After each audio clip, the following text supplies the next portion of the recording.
So I'm Norrie of CodeBaby, and what we do is we build custom avatars.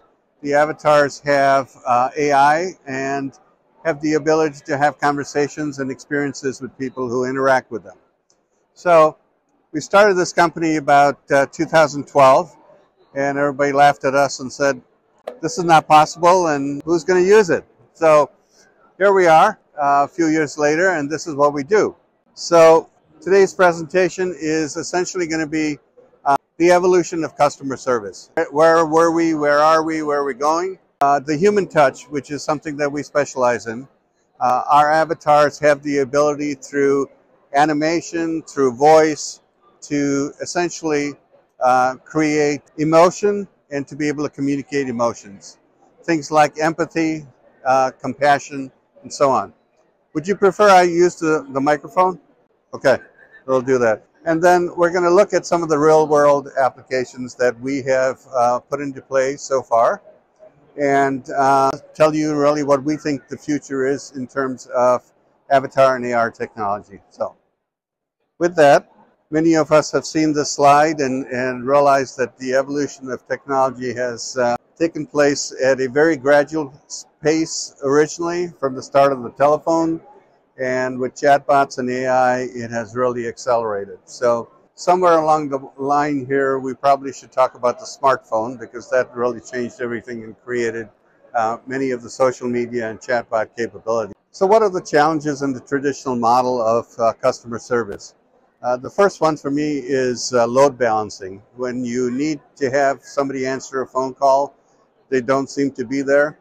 And when you don't have anybody calling in, you have a ton of people sitting around waiting for your calls. So one of the things that really changes with this technology is the ability to have an answer for a customer when the customer needs an answer. The second one is inconsistency. So when somebody who's answering your call is already upset, is already frazzled, they're going to reflect that in their interaction with you. An avatar doesn't judge, an avatar doesn't have a bad day, unless it doesn't work at all, and it's a really bad day. But it doesn't have the inconsistent response that a human would have on a day-to-day. So this gives you an opportunity to take your best person and make them your everyday person in customer service. And then the availability itself, it's 24/7, but really, with the technology, you can have the scalability of 1,000 calls at the same time or 100,000 calls. It doesn't matter to the avatar because it's got the capacity to answer multiple inquiries. So it's interesting that there's been a fairly quick adoption of, quote, AI within the customer service world, but it isn't still optimal. You can see there's a lot of people using it, but how they're using it and how effective it is really varies. So if you remember the airlines, when flights are canceled, you try to get hold of them, it doesn't seem to work, right? So even though we have a lot of them using AI, it's really just chatbots, and it's also ineffective in its ability to actually solve your problem. So it's got a ways to go in terms of this. So where is the change coming from? A couple of years ago, when ChatGPT became available and people were able to talk about these large language models, that essentially became AI for people. And now with having that, there are a lot of other technologies that were actually pretty good and in place that have started helping with this ChatGPT explosion. So the first one is speech recognition. We all remember Siri not being able to understand us. Siri's gotten a lot better. There's a lot of different speech recognition systems out there that are very good now. So it helps because the avatar is able to actually understand you. The second piece of it is you don't have just ChatGPT. We use about 13 different large language models as our AI. So you can have a lot of content and a lot of knowledge available to that avatar. They call it RAG and embeddings, a lot of buzzwords. But really what it means is you take your data and you educate the avatar on your data in a way so that it says, oh, The first place I should look for is in your data. And if I don't find it there, then I'll look a little bit further. If it's your website, it scrapes your website. It knows everything that's on your website. If the answer is on the website, it'll give that answer. If it can't find it on the website, it'll go a little bit further into general knowledge to be able to answer the question. But for example, if somebody says, what hours are you open? It's going to look for your website to say what the hours are. Now, if it doesn't find it there, it might go to the Google website where you have put your hours there. So it does have second and third areas where you can find. Then the next one is text-to-speech.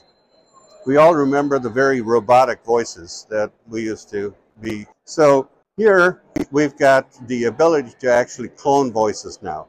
It'll learn your voice and it'll answer questions in your voice. It's amazing because it's a tremendous difference from what it was before. And then the final thing is what we do, which is we have 3D avatars, and we can actually take a picture of you, create an avatar of you. We're careful not to fool people into thinking they're talking to you. It'll have 96, 98% accuracy of what you look like. But then it has the ability to animate with gestures and expressions that makes somebody feel like they're talking to you. And that's really important because when you think about, most people are visual. You know, it's nice to hear the voice, but if you didn't see me here, a lot of what I'm trying to communicate would be lost. So that's really how these avatars work. So what are the benefits of these avatars? They're always on. You can basically have them on your website. You can have them in your call center. Yeah, they're available whenever. You can really personalize the interaction and tailor the responses. And what do I mean by that? Because this is real time, you know, when somebody says, hi, I'm Norrie, I need some help, the avatar can answer, hello, Norrie, how are you doing today? As opposed to, hello, how are you doing today? And then the ability to handle unlimited conversations is really, really critical. So we have a client who has 3 doctors available in a area where there's about 160,000 people. They're not able to really handle the workload of that many patients falling sick. So we've built out an avatar that basically goes through all of the triage questions that a doctor would normally ask you. You know, what are your symptoms? How severe? How long have you had them? And then based on your answers, it'll ask follow-up questions. So it goes through the entire conversation, and using AI, it then says, okay, this is the likely diagnosis, sends that to the doctor can then say, okay, I think this is correct, and person gets some medication or is told to go to the hospital or is given some kind of IV treatment or whatever is appropriate for what was discovered. So again, it's a lot of scalability for being able to take care of the customer. So what about the human touch? So this will give you an example using a video to show you how the avatar interacts and behaves. So you get a sense of, you know, would you be willing to talk to her? Hello, my name is Emma, and I'm an AI avatar designed to assist you in the most personalized way possible. I believe that understanding your emotions is key to providing meaningful support. When we interact, I pay attention to your feelings and adapt my responses to match your needs, whether you're seeking information, a bit of encouragement, or just someone to listen. I'm here to make our conversations feel natural and tailored just for you, because even though I'm virtual, I care about making a real connection. So you can see how that interaction takes place, and it's a long ways from what we used to see before, you know, with the cartoonish type of character. So here is one of our team members, Alexa. Hi there. Welcome to Trailblaze Outfitters. I'm Alex. How can I assist you with your outdoor adventure today? I'm planning an ice hiking trip. Ice hiking sounds thrilling. Ensuring you have good traction is crucial for your safety and enjoyment. I'd recommend looking at our Ice Trek Pro crampons, which are perfect for ice hiking. They attach easily to your hiking boots and provide excellent grip on icy and snowy surfaces. We also have the Arctic Grip Ice Hiking Boots, which feature specialized soles designed to handle slippery conditions. Would you like more details on these? Or is there something else specific you need for your trip? Would you like to add a pair to your cart? Or are there any other items you need for your ice hiking adventure? Please add them to my cart. I've added a pair of the Arctic Grip Ice Hiking Boots in women's size 9 to your cart. Is there anything else you need to prepare for the ice hiking trip, or any other questions I can answer for you? We have several excellent options for keeping your hands warm during ice hiking. A popular choice is the FrostGuard Extreme Gloves. They are designed with a double-layer insulation system, windproof fabric, and have a water-resistant exterior, perfect for harsh cold conditions. They also feature a long cuff to keep snow out and warm. Would you like to add these to your cart, or are there specific features you're looking for in gloves? Yes, the FrostGuard Extreme Gloves include touchscreen compatible fingertips, allowing you to use your phone without having to remove them. This feature is very handy for staying connected or using GPS apps on your ice hiking trip. Would you like to add these to your cart as well? And what size would you need? One last question. On the cart. The FrostGuard Extreme Gloves are priced at $45. They're a solid choice for functionality, warmth, and convenience on your ice hiking expeditions. Would you like to proceed with adding these to your cart? If so, please confirm the size you require. A pair of size small FrostGuard Extreme Gloves. So you can get a sense of. Stay safe and enjoy your adventure.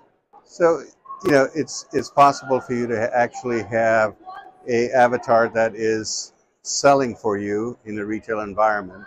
We've had some clients who have had some really good success with things like biking helmets or whatever, because you're answering questions as well as encouraging them to go ahead and buy the product. Another demo would be an appointment scheduler, where you might have seen a chatbot that walks you through setting up an appointment. I'm not going to play the video here, but you'll get a good idea that, again, having a face and having some animation makes it a little bit more pleasant to interact with that particular avatar.